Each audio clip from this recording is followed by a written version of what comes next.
السلام علیکم ورحمۃ اللہ۔ وعلیکم السلام۔ بچوں، جیسا کہ آپ کو معلوم ہے کہ بچوں کے الفاظ کے صفحہ 2 پر یاد کرنے کی باتیں آتی ہیں۔ جی ہاں، اس میں سب سے پہلے بچوں کے لیے نصاب آتا ہے۔ جی ہاں، کامیابی کی راہیں کتاب سے 7 سے 8 سال کی عمر کے بچوں کے لیے نصاب آیا ہے، جسے ستارہ اطفال کہتے ہیں۔ چلیں پڑھتے ہیں۔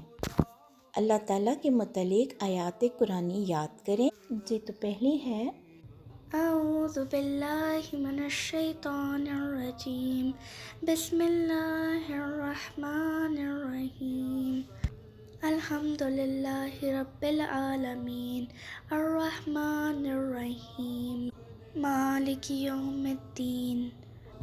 یہ سورۃ فاتح کی آیات 1 تا 4 ہیں اور اس کا ترجمہ ہے: ہر قسم کی تعریف کا اللہ ہی مستحق ہے جو تمام جہانوں کا رب ہے، بے حد کرم کرنے والا، بار بار رحم کرنے والا اور جزا سزا کے دن کا مالک ہے۔ بسم اللہ الرحمن الرحیم، قل هو اللہ احد اللہ الصمد، لم یلد ولم یولد ولم یکن لہ کفوا احد۔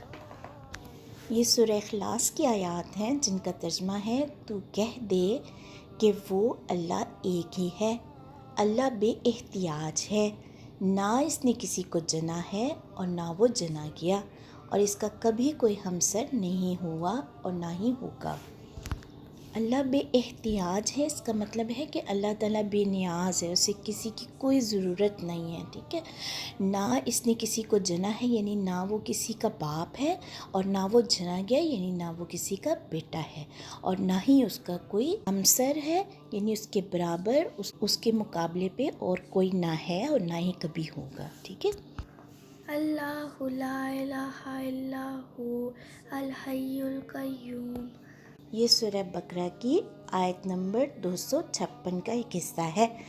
اس کا نام آیت الکرسی بھی ہے، اس کو آپ نے یاد کرنا ہے، اور اس کا ترجمہ یہ ہے: اللہ کے سوا کوئی اس بات کا حقدار نہیں کہ اس کی عبادت کی جائے، وہ کامل حیات والا، خود قائم اور سب کو قائم رکھنے والا ہے۔ ان اللہ علی کل شیء قدیر۔ یہ سورہ بقرہ کی آیت نمبر 110 ہے، اور اس کا ترجمہ ہے: یقیناً اللہ ہر ایک امر پر پورا پورا قادر ہے، یعنی اس کو ہر چیز پر قدرت حاصل ہے۔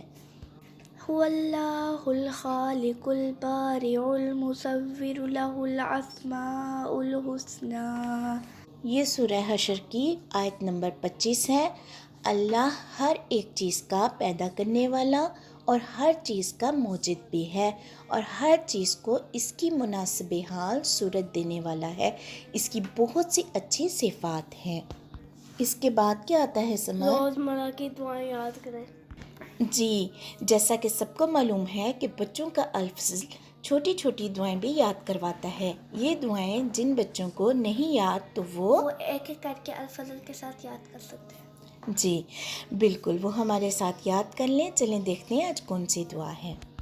خطبہ جمعہ حضرت خلیفۃ المسیح الخامس اید اللہ تعالیٰ فرمودہ 5 اپریل 2024 میں مذکور عطیۃ المسیح الموعود۔ حضرت مسیح موعود علیہ السلام فرماتے ہیں: اے رب العالمین، تیرے احسان کا میں شکر نہیں کر سکتا، تو نہایت ہی رحیم و کریم ہے، تیرے بے نہایت مجھ پر احسان ہے، میرے گناہ بخش تا میں ہلاک نہ ہو جاؤں، میرے دل میں اپنی خالص محبت ڈال تا مجھے زندگی حاصل ہو، اور میری پردہ پوشی فرما اور مجھ سے ایسے عمل کرا جن سے تو راضی ہو جاوے۔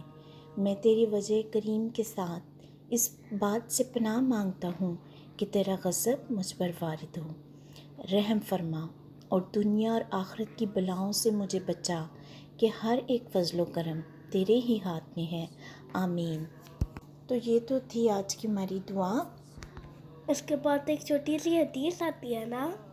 جی بالکل، احادیث یاد کریں۔ یہاں بچوں کے یاد کرنے کے لیے چھوٹی سی حدیث ہوتی ہے: افضل الصدقات ان یتعلم المرء المسلم علما ثم یعلمہ اخاہ المسلم۔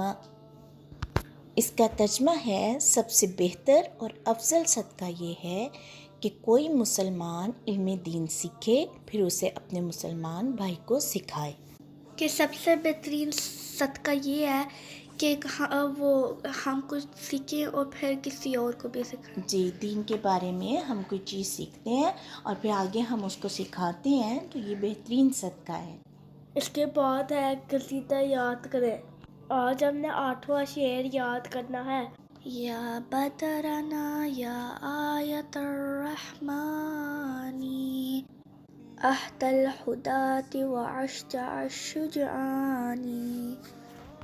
جی، اس کا ترجمہ ہے اے ہمارے کامل جان، اے رحمان خدا کے نشان، سب رہنماؤں سے بڑھ کر رہنمائی کرنے والے اور سب بہادروں سے بڑھ کر بہادری کے جوہر دکھانے والے. بدر کہتے ہیں 14ویں کا چاند، ماہ تمام جو مکمل چاند ہوتا ہے. آیت نشان یا علامت کو کہتے ہیں. اہدا سب سے بڑھ کر ہدایت دینے والا. الہداتی ہادی کی جمع ہدایت دینے والا. اشجع سب سے بہادر جرأت مند. الشجعانی بہادر لوگ حوصلہ رکھنے والے. اس کے بعد ادب آداب ہے. جی، جس میں نماز کے آداب درج ہیں. نماز ہمیشہ چستی اور توجہ سے ادا کریں، سستی اور کاہلی سے نہیں. باجماعت نماز ادا کرتے ہوئے امام کی حرکت سے پہلے کوئی حرکت نہ کریں بلکہ امام کی مکمل پیروی کریں. نماز سے فارغ ہونے کے بعد فوراً نہیں اٹھ جانا چاہیے بلکہ تھوڑی دیر ذکر الہی میں گزاریں. کوئی نماز پڑھ رہا ہو تو اس کے پاس شور کرنا یا اونچی آواز میں باتیں کرنا منع ہے. نماز جمعہ سے قبل خطبہ خاموشی سے سنیں. اگر کسی کو خاموش کرانا ہو تو بھی اشارے کے ساتھ خاموش کرائیں. خطبہ کے دوران تنکوں اور کنکریوں سے بھی نہ کھیلیں کیونکہ خطبہ بھی نماز جمعہ کا ہی حصہ ہوتا ہے. آپ کو کیا سمجھ آئی یہ سمجھ؟ اگر کوئی نماز پڑھ رہا ہو تو اونچا نہیں بولنا چاہیے. جی، شاباش. جی، اور سستی سے نماز نہیں پڑھنی چاہیے، ہے نا. اور اسی طرح نماز امام کے ساتھ ساتھ جیسے جیسے وہ اللہ اکبر کہتے ہیں ویسے ہی ہمیں اگلا وہی ان کے ساتھ ساتھ اشارہ کرنا چاہیے. تو یہ تو تھے ادب آداب. آپ کو کیا سمجھ لگی؟ کہ یہ کہ ہمیں ان ساری باتوں پہ عمل بھی کرنا چاہیے. جی بالکل. تو یہ تھی آج کے شمارے کی یاد کرنے کی باتیں.